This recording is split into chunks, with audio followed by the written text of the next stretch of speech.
La ciudad de Río Cuarto, ubicada al sur de la provincia de Córdoba, alberga una de las universidades públicas más importantes de la Argentina, la Universidad Nacional de Río Cuarto, integrada por las facultades de Agronomía y Veterinaria, Ciencias Económicas, Ciencias Exactas, Físico-Química y Ciencias Naturales, Ciencias Humanas e Ingeniería.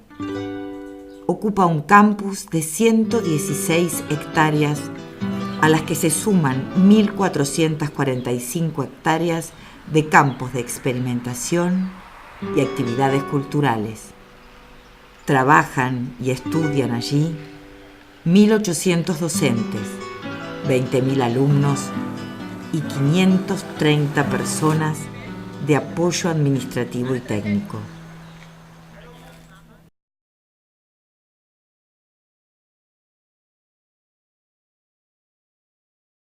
¡Que se tiren!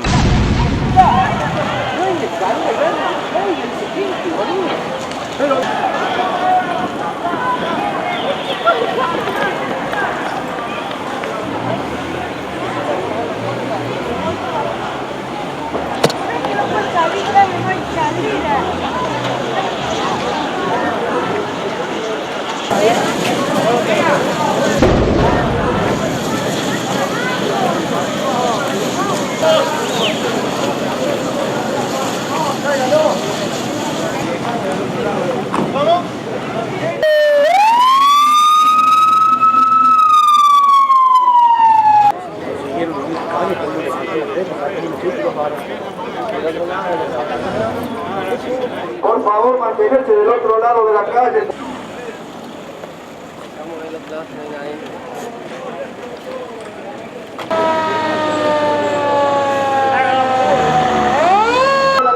Por favor, mantenerse del otro lado de la calle.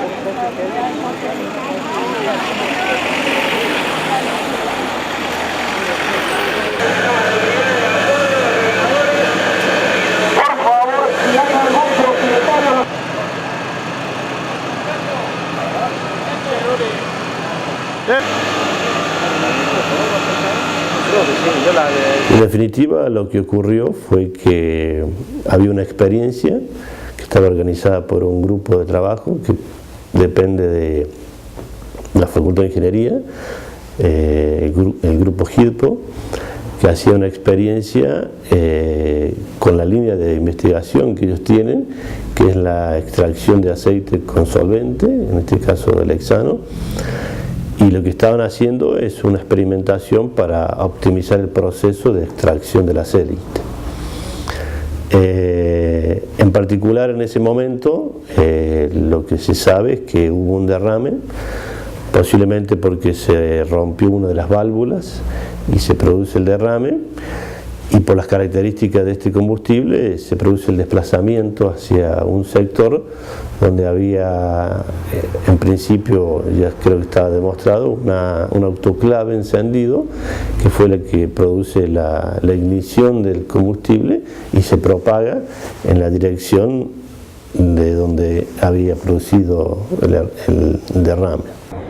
Cuando comenzó, se sucedieron una explosión tras otra. Bueno, describir eso aún hoy en mi mente, a casi 5 años de eso, todavía el ruido, las explosiones, el fuego, los gritos, el no entender qué ocurría, una explosión que se sucedía tras otras, y los olores todavía los tengo en mi mente.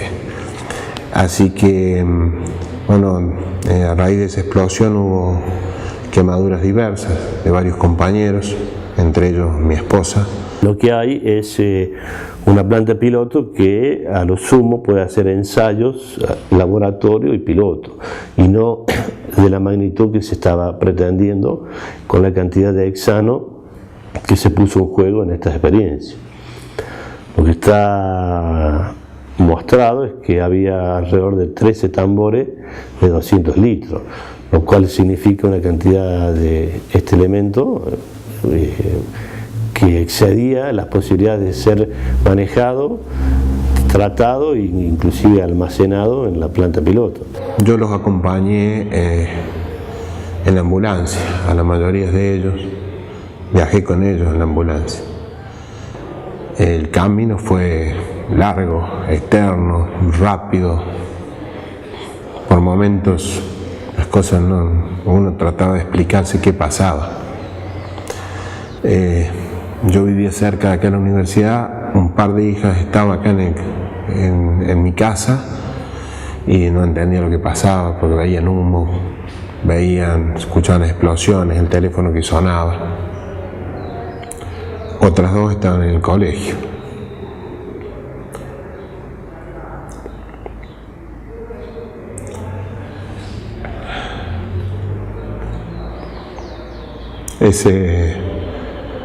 Antes de salir fue la última vez que vieron a la madre. Esa es la realidad. Durante mucho tiempo tuve que aprender a superar la culpa de haberla traído ese día a trabajar. Eso,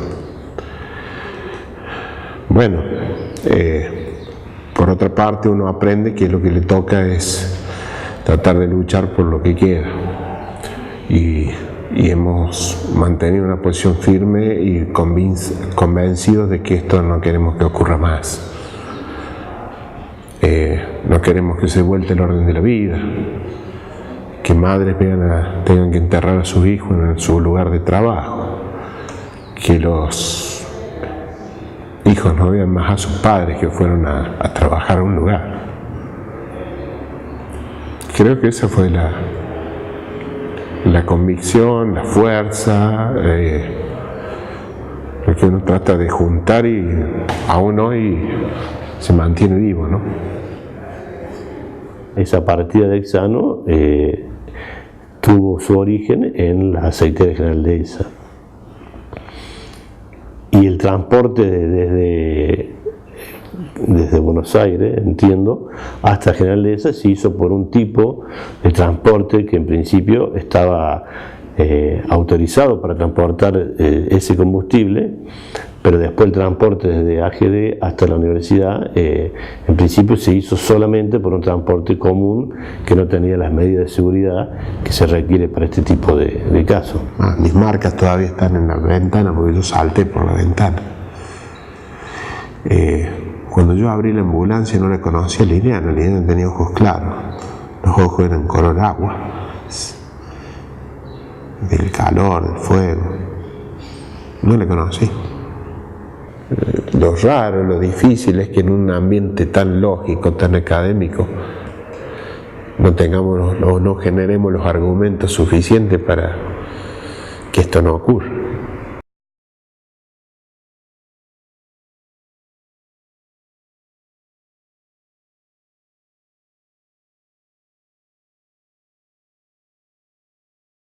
Si hay algo que nos permitió decir que la explosión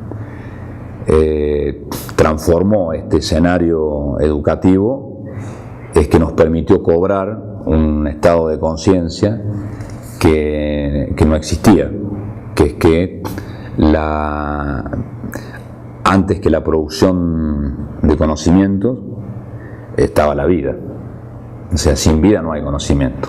Hay situaciones que te hacen rechazar, pero la convicción del querer que esto no ocurra, del querer de dar ejemplo, de ser parte viva de todo esto, hace que uno continúe, que busque anclajes positivos, que no son fáciles de conseguir a veces.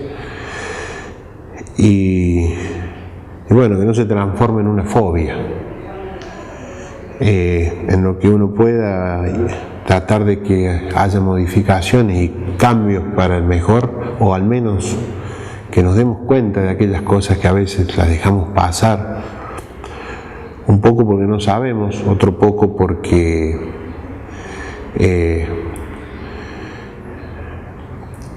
simplemente no buscamos los canales, las vías, y ya estamos tan metidos en esto de ser un poco técnicos de todo, que no sabemos todo, y de que qué nos va a pasar, que es parte de una costumbre, de una filosofía, y que después hay que lamentar con creces. Las primeras asambleas, sobre todo la primera asamblea, que fue en el anfiteatro, y eso fue prácticamente al día siguiente, o al segundo día, ahí recibimos la noticia de que había fallecido el estudiante, y bueno, realmente nos conmovió, y bueno, los asambleístas cada vez que tomaban la palabra y hacían una intervención, lo hacían con mucho sentimiento.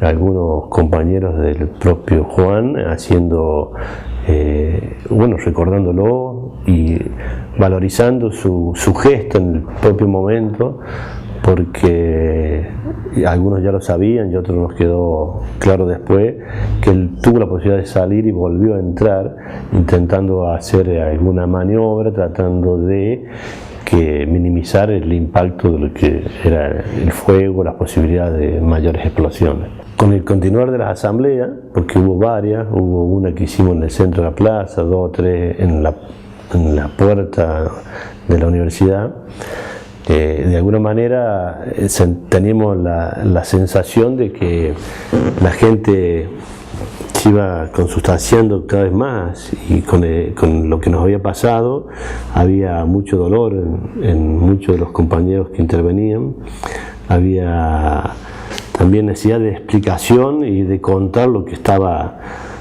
le estaba pasando a cada uno. Y allí fue cuando uno de los compañeros planteó que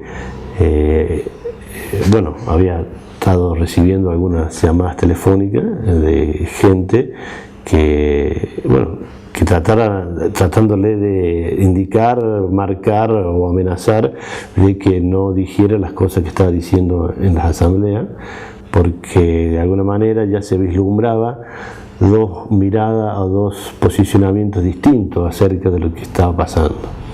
Aquellos que intentaban y siguen intentando ocultar esto, tratando de negar y tratando de que de alguna manera aquellos que pudieron o no tener alguna responsabilidad puedan zafar, y bueno, y aquellos que entendemos que hay que poner todo sobre la mesa de la mejor manera posible para que se sepa y que nunca más vuelva a ocurrir.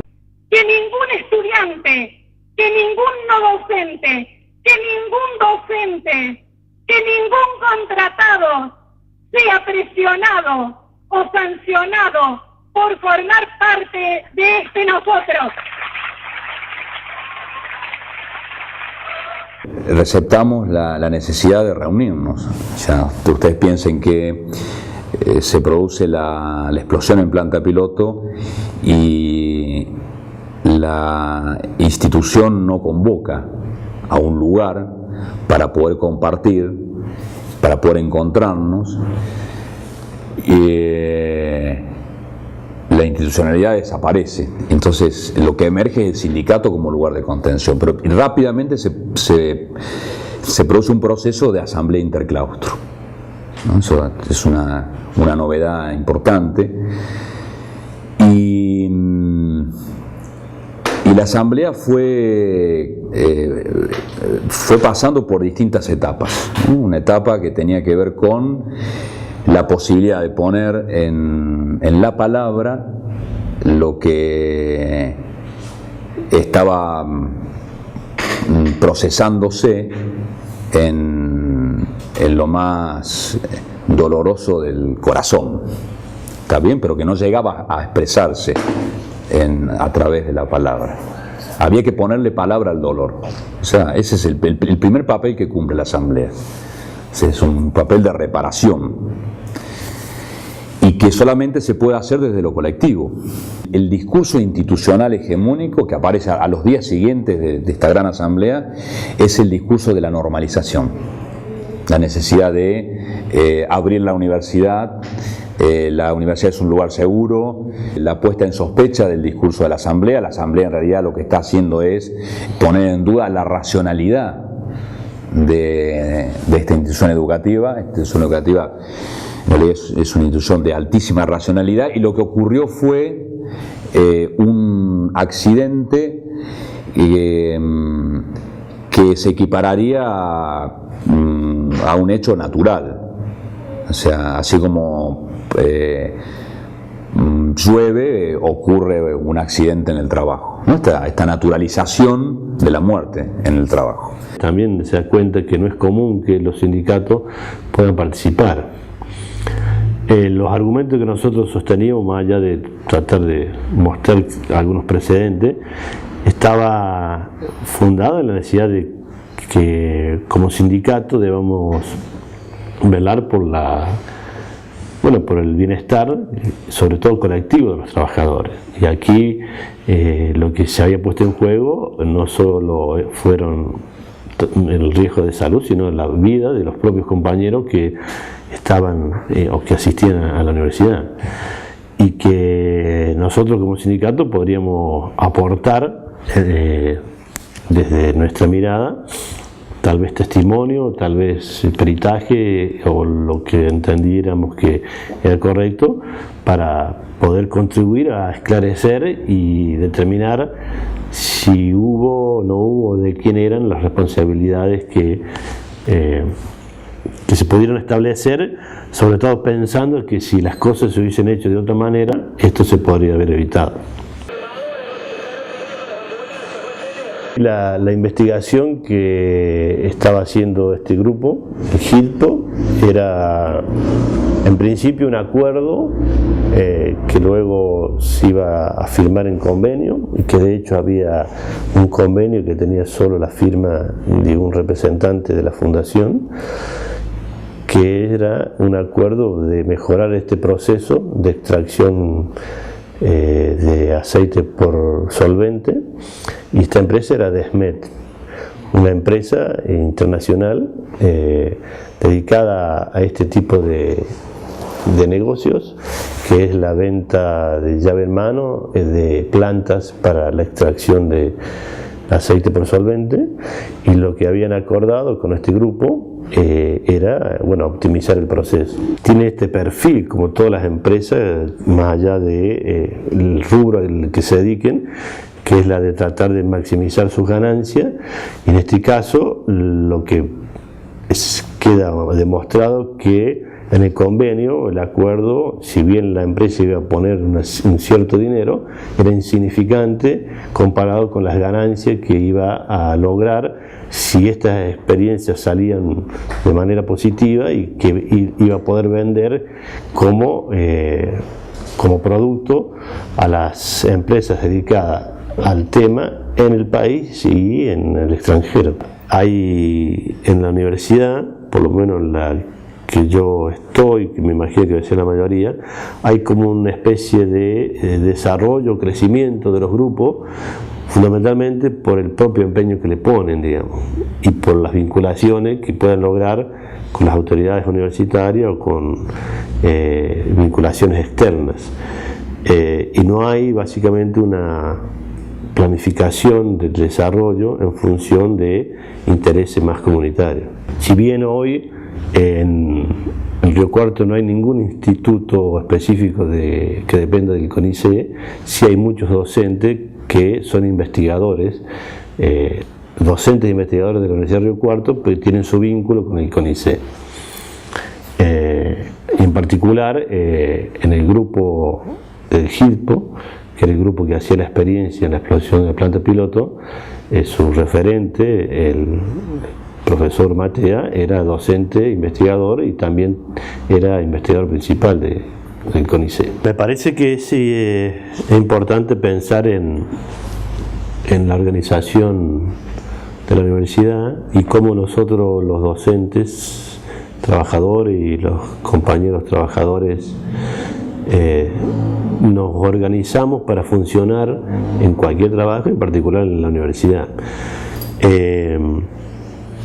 Creo que eso no está claro, no es fácil, fundamentalmente por una condición de que los docentes universitarios no asumimos realmente que somos trabajadores y nos cuesta pensarnos como tal.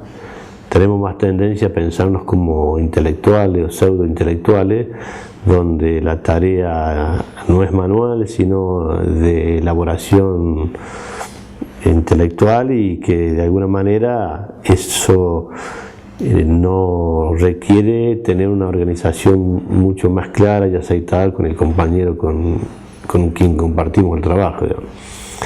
Y eso es difícil y complicado, y creo que en Río Cuarto se da, y posiblemente revertir eso va a ser muy difícil. En la propia Facultad de Ingeniería eso se da, y ocurría al momento de que ocurrió la explosión de la planta piloto. Nosotros en algún momento impugnamos una de las decisiones del juez que dio origen a nuestra presencia en los alegatos allá por el 2010. En ese momento nosotros hacíamos eje a través de nuestros abogados de que había fundamentalmente algunas cuestiones que eran centrales. Una era que tenía que ver con el tema de seguridad, no se daban las condiciones, no había un cumplimiento de la ley vigente, más allá de la ley de sus falencias, y también había una cuestión de desorganización administrativa en la propia universidad, al punto tal de que se estaban realizando las experiencias y todavía no había un convenio formalmente suscripto, a tal punto de que había ingresado el material explosivo, el hexano, y no había registro de su ingreso ni responsabilidad o sea, había una serie de cuestiones que marcaban que había un desorden organizacional en la propia universidad que hacía pensar en una responsabilidad mayúscula de la universidad en esta cuestión, más allá de las condiciones de trabajo en términos de seguridad. Creo que allí hay una responsabilidad mayúscula por parte de ellos. Y también hay que pensar en la responsabilidad de quienes fueron los que permitieron el transporte del hexano y cómo llegó ese hexano a la Universidad Nacional de Río Cuarto. De pronto aparece, a partir del horror y de la muerte, aparece el cuerpo como una visibilidad, y aparece el trabajo y las condiciones de trabajo. Esto es lo que el 5 de diciembre va a significar de manera abrupta, de manera muy fuerte, de manera traumática, va a significar para todos nosotros en este colectivo de trabajadores en la Universidad Nacional de Río Cuarto una gran significación y un desafío a pensar el trabajo desde otro lugar.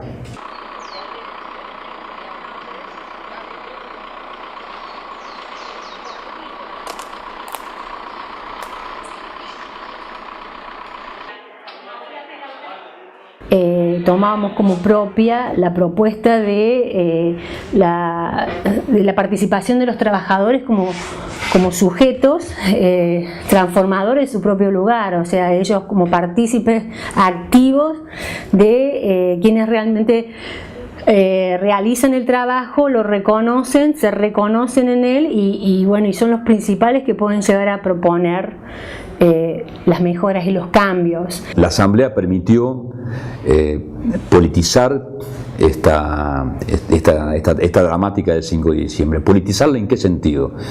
En hacerla consciente. O sea, en colectivamente elaborarla en un plano de una conciencia que nos permitiera salir de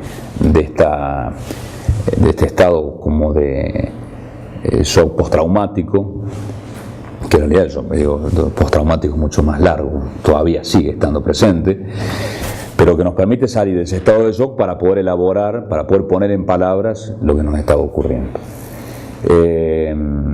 Y la Asamblea logra un nivel de conciencia de tal modo que permite elaborar un plan de emergencia que tenía una programática muy clara en términos de políticas específicas de cómo debíamos salir del estado en el cual estábamos, de indefensión, donde solicitábamos primero la constitución del Consejo Superior, que no había sesionado.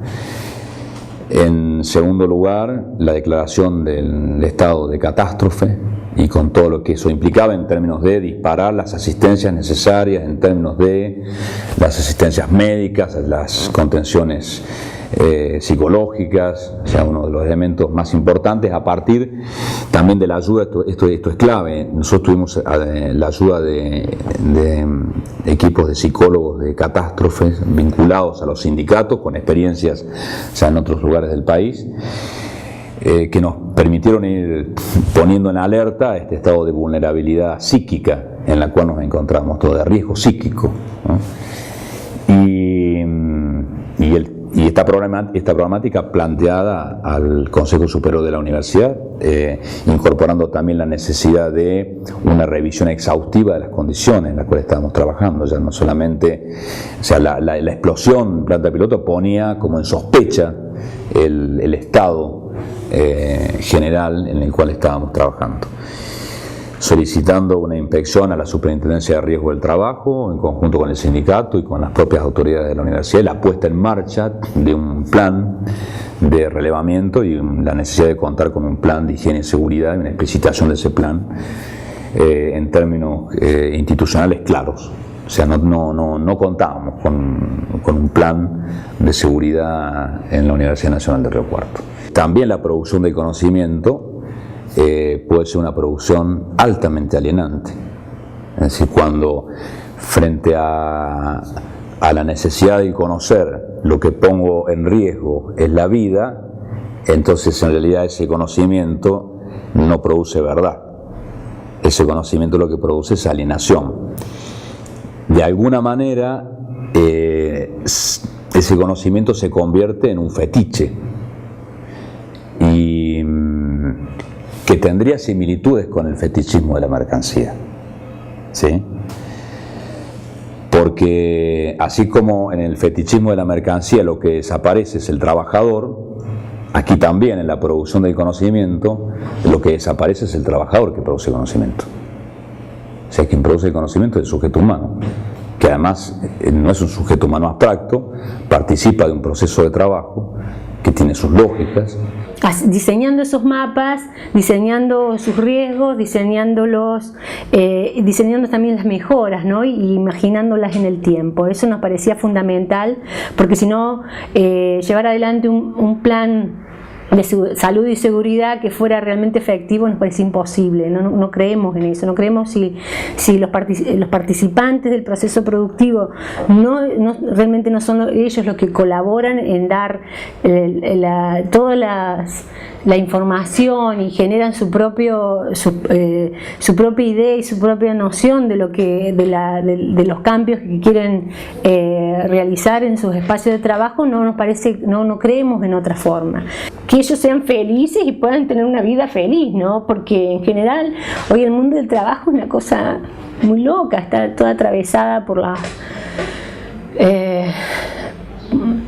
por todo ese conjunto de objetivos que tiene el sistema económico, digamos, y que por ahí entran en tensión fuertemente con los de proteger la vida, ¿no? Maximizar el lucro, maximizar el beneficio no es maximizar la felicidad ni ahí muchas veces, ¿no?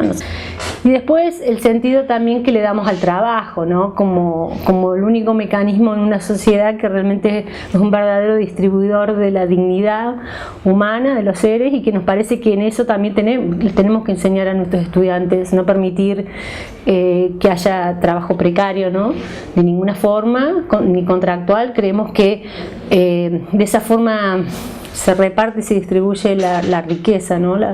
Y la riqueza en todo sentido, no solamente en la cuestión cuantitativa, sino en la cualitativa. Planteábamos la necesidad de un sindicalismo que no solamente fuera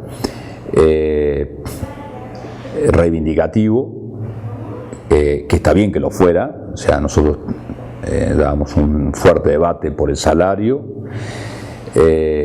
pero también necesitamos plantearnos un sindicato que asumiera fuertemente el mirar el proceso de trabajo de manera integral, y particularmente un un sindicato que asumiera una perspectiva integral de construcción política y que, estando en el espacio de las universidades, la producción de conocimiento, las relaciones institucionales, etcétera, también tenía que ser parte del proyecto integral como trabajadores. Y creo que este es el gran debate de fondo en Argentina y Latinoamérica. Diríamos que en lo que se denomina el mundo de la periferia, es decir, cómo como trabajadores somos los sujetos protagonistas de los procesos del trabajo, ¿no? Bueno, esto supone cambiar relaciones elementales, que son las relaciones entre el capital y el trabajo. Quiénes son los dueños de producción, quiénes son los que controlan el proceso de trabajo, y ese es un debate a fondo. Ese debate lo teníamos y lo seguimos teniendo y lo vamos a sostener. Para nosotros es una posición innegociable de carácter integral de la apropiación de la apropiación colectiva por parte de los trabajadores, de nada más y nada menos de los procesos de reproducción de los bienes materiales y simbólicos. En definitiva es eso. Estamos hablando nada más y nada menos de la construcción de un espacio de libertad, de una sociedad de iguales, de un mundo de iguales. Nosotros además pertenecemos a una red, a un colectivo amplio nacional de organizaciones sociales, sindicales, nos reconocemos en una larga experiencia en Argentina, en la historia y en la historia de los últimos años en particular, en la cual se plantea la necesidad de que como trabajadores precisamente tengamos una concepción integral del poder y donde el poder no esté disociado de la construcción sindical. O sea, cuando el sindicalismo obvia la cuestión del poder, ahí se vuelve corporativo, ¿sí?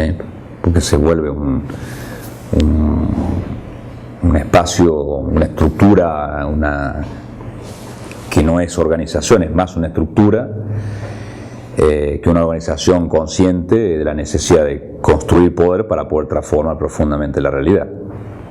O sea, romper el cerco de lo puramente sectorial y reivindicativo tiene que ser un proyecto para el conjunto de los trabajadores en el sentido amplio, como clase trabajadora, ocupados, desocupados, campesinos, educadores, etcétera. Tiene que ser un proyecto que lo podríamos caracterizar de tipo vital. O sea, no hay posibilidad de generar condiciones de libertad en el campo del trabajo si no aparece como horizonte el problema del poder y el problema de la construcción de una sociedad de iguales. El 5 de abril de 2013, el Tribunal Federal Oral de Córdoba condenó al ex vicedecano de la Facultad de Ingeniería de la Universidad Nacional de Río Cuarto, Carlos Bortis, como autor del delito de estrago culposo agravado por la muerte de personas, a 3 años y 6 meses de prisión por la tragedia de la planta piloto. Otros 4 exdirectivos también fueron condenados con diversas penas. A su vez, el tribunal dispuso volver a investigar la conducta de la empresa Aceitera General Dehesa, responsable de la compra y traslado del hexano. También ordenó continuar la investigación a Desmet, empresa que encargó y montó la estructura donde se realizó la experiencia de la planta piloto. También los jueces requirieron ampliar la investigación sobre las responsabilidades que pudieran caberle a Oscar Spada, quien se desempeñaba como rector de la universidad en 2007, en el momento en que se produjeron las explosiones.